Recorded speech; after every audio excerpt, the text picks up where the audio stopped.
नमस्कार आदाब दोस्तों। तो चलिए आज फिर हम आप लोगों के लिए लाए देश और दुनिया की तमाम ताजा बड़ी खबरें, ब्रेकिंग न्यूज हेडलाइंस, एक एक करके तमाम बड़ी खबरें आपके सामने रखेंगे। सबसे पहली और बड़ी खबर में आपको बताएंगे दोस्तों, देश के अंदर होने वाले तमाम चुनाव में गड़बड़ी को लेकर के एक और बड़ा खुलासा हुआ है। यहां पर इजराइल की एक और कंपनी को लेकर के यह खुलासा हुआ है जिसने भारत के अंदर कई चुनाव को प्रभावित करने की कोशिश की और प्रभावित किया है। इसको लेकर के कांग्रेस ने कई गंभीर सवाल खड़े किए हैं। किस तरह से इसकी पूरी जानकारी आगे आपको देंगे। साथ ही साथ अगली बड़ी खबर में आपको बताएंगे दोस्तों कि कर्नाटक से बड़ी खबर आ रही है जहां पर हेट स्पीच देने के मामले में एक हिंदू संगठन के नेता को करारा झटका दिया है। कर्नाटक की एक अदालत ने यह झटका दिया है। किस तरह से इसकी भी जानकारी आपको देंगे। साथ ही साथ अगली बड़ी खबर में आपको बताएंगे दोस्तों, हिंडनबर्ग रिपोर्ट के सामने आने के बाद अडानी समूह और उनकी कंपनियों को लेकर के जांच को लेकर के जिस तरह से सुप्रीम कोर्ट में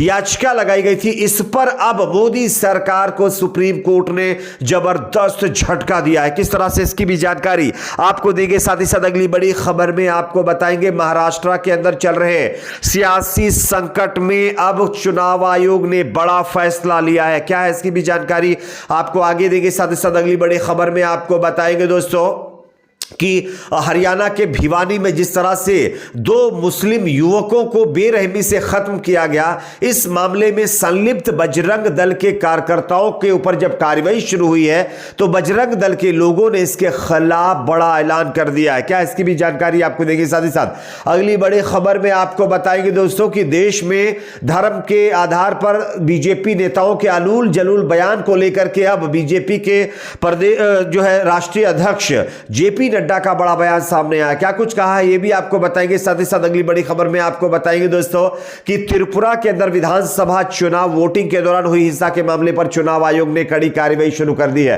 किस तरह से इसकी भी जानकारी देंगे। उससे पहले छोटी सी रिक्वेस्ट करेंगे, वीडियो को लाइक करके ज्यादा से ज्यादा शेयर करें, चैनल को सब्सक्राइब करके बेल आइकन को जरूर प्रेस कर लीजिए। बात करेंगे पहली और बड़ी खबर की। जैसा कि आप जानते हैं दोस्तों कि देश के अंदर कई चुनाव में गड़बड़ी को लेकर के लगातार विपक्षी पार्टियों ने आरोप लगाया कि कहीं ना कहीं ईवीएम या तो कहीं कुछ और गड़बड़ किया जा रहा है और इसी वजह से बीजेपी चुनाव जीत रही है और कई राज्यों की सरकार भी बीजेपी गिरा रही है। लेकिन इसी बीच एक ताजा रिपोर्ट ने पूरे देश को चौंका कर रख दिया है। किस तरह से जरा आप ये रिपोर्ट देखिए, उसके बाद इसकी चर्चा करेंगे।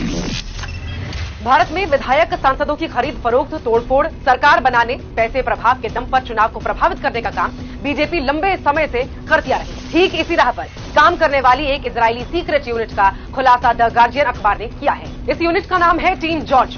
सबसे चौंकाने वाली बात यह है कि चुनावों को प्रभावित करने वाली इस इजरायली यूनिट के क्लाइंट्स की लिस्ट में भारत का नाम भी शामिल है। इजराइल की ये कंपनी हैकिंग, गलत प्रचार और सोशल मीडिया पर फर्जी प्रोफाइल बनाकर झूठ फैलाने, अपने क्लाइंट्स के लिए प्रोपोगेंडा करने और दुनिया भर में चुनावों को प्रभावित करने का कारोबार करती है। आसान भाषा में समझिए तो ये कंपनी दुनिया भर में सरकार गिराने, सरकार बनाने, चुनाव जिताने, चुनाव हराने का ठेका लेती। कंपनी ने बड़ा खुलासा करते हुए कहा है कि इस तरह की सेवाएं लेने वाले देशों में भारत का नाम भी शामिल है। जी हाँ, और अब भारत में चुनावों को कौन प्रभावित करता है, नेताओं की खरीद फरोख्त कौन करता है, ये तो जग जाहिर है। नाम है भारतीय जनता पार्टी। इन ठेकेदारों ने यह दावा किया है कि उन्होंने दुनिया भर में अब तक 33 चुनावों में अपनी सेवाएं दी, जिनमें से 27 चुनाव अपने क्लाइंट को जिता चुके हैं। अब चलिए भारत में सीक्रेट यूनिट की गतिविधियों को समझते हैं। याद रखें कि ये कंपनी इजराइल की है, उसी इजराइल की जिसके साथ पीएम मोदी के बहुत गहरे संबंध। पीएम मोदी और बेंजामिन नेतन्याहू की दोस्ती आखिर किसको नहीं पता। पीएम मोदी ने साल 2017 तो जैसा कि दोस्तों आप लोगों ने ये रिपोर्ट देखी, ये रिपोर्ट जो है कांग्रेस पार्टी की तरफ से शेयर की गई है। इसमें साफ तौर पर कहा गया है कि फेक न्यूज, फर्जी अकाउंट्स और हैकिंग, ये सब कुछ ऐसे साइबर हथियार है जिसका इस्तेमाल कर इजराइल के साइबर माफिया भारत में चुनाव के नतीजों को प्रभावित करते हैं। ऐसे में सवाल पूछना जरूरी है कि भारत में इनकी मदद कौन ले रहा है। और यह बड़ा खुलासा हुआ है दोस्तों। इजराइल की इस कंपनी ने 30 से ज्यादा चुनाव में हस्तक्षेप किया है अलग अलग देशों के अंदर, जिसमें से 28 चुनाव इसने उन पार्टियों को जितवाए हैं जिन्होंने इस कंपनी को कॉन्ट्रैक्ट दिए थे और इसमें भारत का भी नाम लिया गया है, जिसकी जांच की अब मांग की जा रही। बात करेंगे अगली खबर की। अगली बड़ी खबर दोस्तों यहां पर आ रही है कर्नाटक से, जहां पर हेट स्पीच के मामले पर विश्व हिंदू परिषद के एक नेता को कोर्ट ने बड़ा झटका दिया है। आप इस खबर को देख सकते हैं दोस्तों। हेट स्पीच मामले में कर्नाटक के तुमकुर क्षेत्र की एक जिला अदालत ने दक्षिण पंथी विश्व हिंदू परिषद के एक नेता की अग्रिम जमानत याचिका खारिज कर दी। साथ ही उसकी गिरफ्तारी की जिम्मेदारी पुलिस पर छोड़ दी है।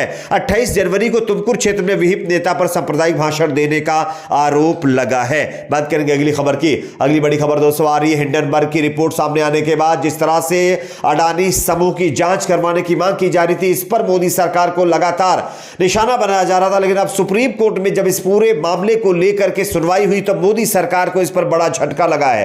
आप इस खबर को देख सकते हैं। सुप्रीम कोर्ट में शुक्रवार को हिंडनबर्ग अडानी मामले में सुनवाई हुई। भारत सरकार की ओर से सॉलिसिटर जनरल तुषार मेहता ने सुप्रीम कोर्ट के समक्ष हिंडनबर्ग अडानी मामले की जांच के लिए कमेटी के अधिकार क्षेत्र के संबंध में सुझाव वाले दस्तावेज एक सील बंद कवर में दाखिल किया, लेकिन कोर्ट ने सील बंद लिफाफे पर विचार करने से इनकार कर दिया। सुप्रीम कोर्ट ने साफ कह दिया है कि अगर हम जांच करवाएंगे और जांच कमेटी के अंदर किन लोगों को शामिल करना है, इस पर केंद्र की मोदी सरकार से हमको नामों की जरूरत नहीं है। हम खुद यह तय करेंगे कि इस समिति के अंदर, इस कमेटी के अंदर किन लोगों को शामिल किया जाए जो इसकी जांच करें। दरअसल मोदी सरकार यह चाह रही थी कि उनके द्वारा सुझाए गए नामों को इस कमेटी में शामिल किया जाए और वही लोग इसकी जांच करें, जिस पर सुप्रीम कोर्ट ने यानी कि मोदी सरकार के सुझाव लेने से इनकार कर दिया है। अगली खबर की बात करेंगे जो कि महाराष्ट्र से सामने आ रही। महाराष्ट्र के अंदर चल रहे सियासी संकट में सुप्रीम कोर्ट का बड़ा फैसला। उद्धव ठाकरे को झटका। चुनाव आयोग ने शिंदे गुट को दिया शिवसेना और इसके चुनाव निशान धनुष बाण का अधिकार। आप इस खबर को देख सकते हैं। बात करेंगे अगली खबर की। अगली बड़ी खबर दोस्तों आ रही है हरियाणा के भिवानी में जिस तरह से 2 मुस्लिम युवकों को बेरहमी से खत्म किया गया, इस मामले पर अब जब बजरंग दल के लोगों के ऊपर शिकंजा कसना शुरू कर दिया गया है तो हिंदू संगठन उनके समर्थन में उतर आए हैं। आप इस खबर को देख सकते हैं। यहाँ पर राजस्थान से 2 युवकों का अपहरण कर हरियाणा के भिवानी में जिस तरह से उनको दरिंदगी से खत्म किया गया, इस मामले पर बजरंग दल और विश्व हिंदू परिषद के पदाधिकारियों व कार्यकर्ताओं के खिलाफ जब कार्रवाई शुरू हुई है तो इन हिंदू संगठनों ने कार्रवाई के खिलाफ बड़ी चेतावनी जारी कर दी है। हिंदू संगठनों की तरफ से कहा गया है कि अगर उनके कार्यकर्ताओं के ऊपर इस तरह की कार्रवाई हुई तो वो एक बड़ा आंदोलन करेंगे। बात करेंगे अगली खबर की। अगली बड़ी खबर दोस्तों यहां पर आ रही है धार्मिक मामलों पर सख्त हुए बीजेपी के राष्ट्रीय अध्यक्ष जेपी नड्डा। बीजेपी नेताओं से कहा बेवजह बयानबाजी ना करें। दरअसल कुछ दिनों से लगातार बीजेपी के नेता अलूल जलूल बयानबाजी दे रहे धर्म को लेकर के, और इसी पर अब बीजेपी के राष्ट्रीय अध्यक्ष जेपी नड्डा ने अपने नेताओं को हिदायत दी है कि वो किसी भी तरह का बयान ना दें। अगर कुछ बयान देना होगा तो वो उनके जो राष्ट्रीय प्रवक्ता है वो देंगे, लेकिन जो नेता चाहे वो इस तरह का बयान दे, ऐसा नहीं होगा। बात करेंगे अगली खबर की। अगली बड़ी खबर त्रिपुरा के अंदर हुई विधानसभा चुनाव वोटिंग के दौरान हिंसा को लेकर के चुनाव आयोग की बड़ी कार्रवाई। आप इस खबर को देख सकते हैं। त्रिपुरा में गुरुवार से चुनावी हिंसा की 18 घटनाओं में कम से कम 21 लोगों को गिरफ्तार किया गया है। मुख्य निर्वाचन अधिकारी सीईओ गित्ते किरण कुमार ने यह जानकारी दी है। अब उन लोगों के ऊपर शिकंजा कसना शुरू हो गया है जिन्होंने जो है त्रिपुरा के अंदर चुनाव वोटिंग के दौरान हिंसा की थी। आपकी अपनी इस पर क्या राय है जरूर बताइए। वीडियो को लाइक शेयर, चैनल को सब्सक्राइब जरूर करें।